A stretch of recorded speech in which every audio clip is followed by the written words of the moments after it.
आप अपने physical appearance को लेकर अत्यधिक चिंता करते हैं या फिर आपको लगता है कि आपके बॉडी के एक पर्टिकुलर पार्ट में कुछ खामियां हैं या फिर कुछ डिफेक्ट है जो कि वास्तविक नहीं है या फिर बहुत ही मामूली है, दूसरे लोग नोटिस भी नहीं करते हैं।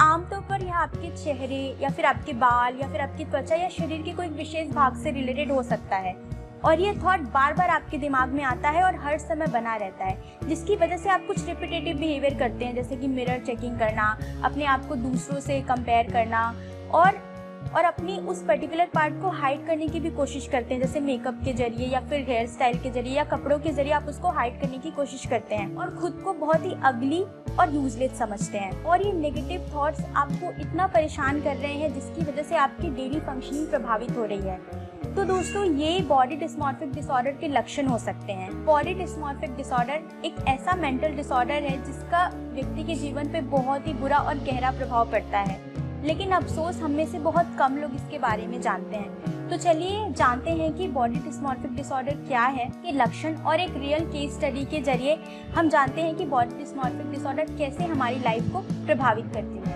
नमस्कार दोस्तों, स्वागत है आप सभी का मेरे चैनल क्लाउडेड माइंड्स पे। तो चलिए वीडियो को शुरू करते हैं। रिया, जो कि एक 22 साल की लड़की थी, जिसे बचपन से ही अपनी नाक को लेकर बहुत चिंता होती थी। उसे लगता था कि उसकी नाक बहुत बड़ी है और जिसकी वजह से लोग उसका बहुत मजाक उड़ाते हैं। हालांकि उसके फैमिली और फ्रेंड्स से बात करने पर पता चला कि उसके फैमिली में या फिर उसके फ्रेंड्स में किसी ने कभी भी उसके नाक के बारे में कुछ बुरा नहीं कहा, ना ही कोई कमेंट किया। लेकिन रिया के दिमाग में यह बात घर कर गई थी। वह स्कूल और कॉलेज के दिनों में हमेशा अपनी प्लास्टिक सर्जरी करवाने की सोचती रहती थी और उसने बहुत सारे कॉस्मेटिक प्रोडक्ट्स भी इस्तेमाल किए अपनी नाक को ठीक करने के लिए, लेकिन कुछ उसे फायदा नहीं हुआ। धीरे धीरे उसने लोगों से मिलना जुलना कम कर दिया, अपने दोस्तों के साथ पार्टी में जाना कम कर दिया, जो भी सोशल इवेंट्स होते थे फैमिली के, फ्रेंड्स के, उसमें उसने जाना बंद कर दिया। रिया हर समय मिरर देखती रहती थी, मिरर में अपनी नाक को हर तरफ से चेक करती रहती थी, बहुत सारे कॉस्मेटिक प्रोडक्ट्स यूज़ करती थी अपने उस पर्टिकुलर पार्ट को छुपाने के लिए। और इस थॉट का परिणाम यह हुआ कि उसकी डेली फंक्शनिंग प्रभावित होने लगी। जब वो स्कूल तक तो ठीक था, पर जब वो कॉलेज में गई तो उसके ग्रेड्स बहुत कम होने लगे और कॉलेज किसी तरह उसने कंप्लीट किया। और जब वो वर्क लाइफ में आई, उसने अपना करियर शुरू किया, तो वहाँ उसकी परफॉर्मेंस बहुत लो रहने लगी और रिया बहुत परेशान रहने लगी, क्योंकि मोस्ट ऑफ द टाइम वो मेकअप में या अपने उस पर्टिकुलर एरिया को हाइड करने में लगाती थी, जिसकी वजह से किसी और चीज़ पर यानी अपनी लाइफ के दूसरे एस्पेक्ट यानी सोशल एस्पेक्ट, पर्सनल एस्पेक्ट को ध्यान नहीं दे पाती। जब रिया बहुत ज़्यादा परेशान होने लगी तब उसने अपनी एक फ्रेंड को बताया और उस फ्रेंड की हेल्प से उन लोगों ने एक मेंटल हेल्थ प्रोफेशनल को कांटेक्ट किया, जहाँ पे रिया को पता चला कि उसे एक स्पेसिफिक कंडीशन जिसे बॉडी डिस्मॉर्फिक डिसऑर्डर कहते हैं वो है। बॉडी डिस्मॉर्फिक डिसऑर्डर एक ऐसा डिसऑर्डर है जिसमें व्यक्ति अपनी फिजिकल अपीयरेंस को लेकर अत्यधिक चिंता करता है। इसका मतलब है कि व्यक्ति को हर समय ये लगता रहता है कि उसकी बॉडी के किसी एक हिस्से में कुछ डिफेक्ट है या कुछ खामी है, जबकि वास्तविक में ऐसा नहीं होता है या फिर बहुत मामूली होता है, दूसरे लोग उसको नोटिस भी नहीं करते हैं। आमतौर पर व्यक्ति जो होते हैं वो अपने चेहरे, अपनी बाल, अपनी त्वचा या फिर शरीर के कुछ विशेष भाग को लेकर परेशान रहते हैं। वो बार बार अपने आप को मिरर में देखते हैं, अपने आप को दूसरों से कंपेयर करते रहते हैं और खुद को यूजलेस और अगली समझते हैं। बॉडी डिस्मॉर्फिक डिसऑर्डर के कुछ लक्षण, जिसमें कि बार बार आईने में देखना या आईने को बिल्कुल अवॉइड करना, दूसरों से बार बार अपने लुक्स को लेकर आश्वासन लेना, बहुत ज्यादा समय मेकअप में, हेयर स्टाइल में या स्किन केयर में बिताना, सोशल इवेंट या सोशल गैदरिंग से बचना, एक्सट्रीम एंजाइटी और डिप्रेशन होना। तो दोस्तों, बॉडी डिस्मॉर्फिक डिसऑर्डर को diagnostic and statistical manual of mental disorder 5 text revision के अंतर्गत obsessive and compulsive related disorder के अंदर रखा गया है और वहाँ से कुछ लक्षण है जो मैं आपको समझाने जा रही हूँ बहुत ही सामान्य भाषा में। इसमें पहला है शारीरिक बनावट के बारे में अत्यधिक चिंता करना। इसमें व्यक्ति जो होता है वो अपनी किसी रियल या फिर बहुत ही नॉर्मल जो फिजिकल फ्लॉज या डिफेक्ट होते हैं उसको लेकर बहुत ही परेशान रहता है या फिर अत्यधिक चिंता करता है। अगर कोई दोष या फ्लॉज होते भी हैं तो वो बहुत ही मामूली होते हैं, वो दिखाई भी नहीं देते, लेकिन व्यक्ति उसको बहुत बड़ा समझता है, वो उसको रियल समझता है। इस अवस्था में व्यक्ति जो होते हैं वो कुछ बिहेवियर को बार बार यानी रिपीटेटिवली करते हैं, जैसे कि मिरर चेकिंग हो गया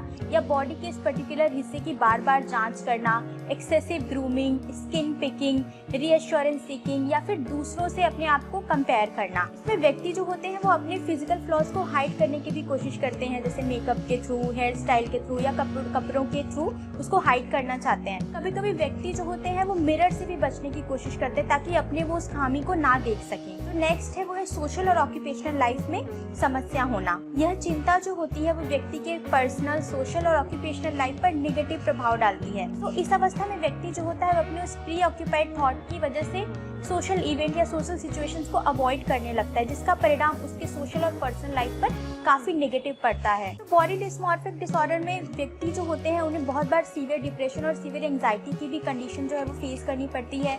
इसके अलावा बहुत बार दूसरे सीवियर कंडीशन जैसे कि suicidal thought, self harming behaviour और सुसाइडल अटेम्प्ट्स भी देखने को मिलते हैं। और अगर इस प्रकार के लक्षण किसी व्यक्ति में 6 महीने या उससे ज्यादा समय से बने हुए हैं तो उसे जल्द से जल्द किसी हेल्थ केयर प्रोवाइडर या फिर मेंटल हेल्थ प्रोफेशनल से मिलना चाहिए। तो दोस्तों, बॉडी डिस्मॉर्फिक डिसऑर्डर जो है वो ईटिंग डिसऑर्डर और जनरल हेल्थ रिलेटेड जो एंजाइटी होती है उससे बिल्कुल अलग है।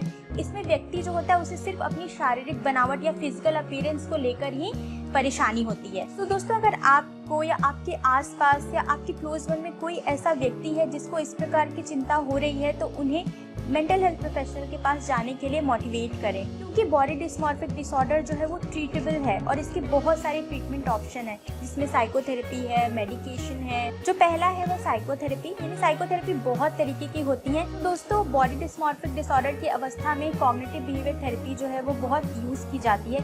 इसमें व्यक्ति जो होता है वो सीखता है कि कैसे वो अपने इस नेगेटिव थॉट को कंट्रोल कर सके और बॉडी की जो भी पॉजिटिविटी है उसके बारे में अवेयर हो सके। मेडिकेशंस भी दिए जाते हैं, यानी कुछ सीरियस अवस्था में जैसे कि सीवियर डिप्रेशन में या सीवियर एंजाइटी की अवस्था में मेडिकेशन भी प्रिस्क्राइब किए जाते हैं। बहुत सारे सेल्फ केयर टेक्निक्स होते हैं जिसकी सहायता से आप इन सिम्टम्स को कम कर सकते हैं। नेक्स्ट है वो सपोर्ट सिस्टम, यानी व्यक्ति को उसकी फैमिली और उसके फ्रेंड का सपोर्ट जो है वो बहुत ज़्यादा इंपॉर्टेंट होता है, यानी बहुत अहम होता है।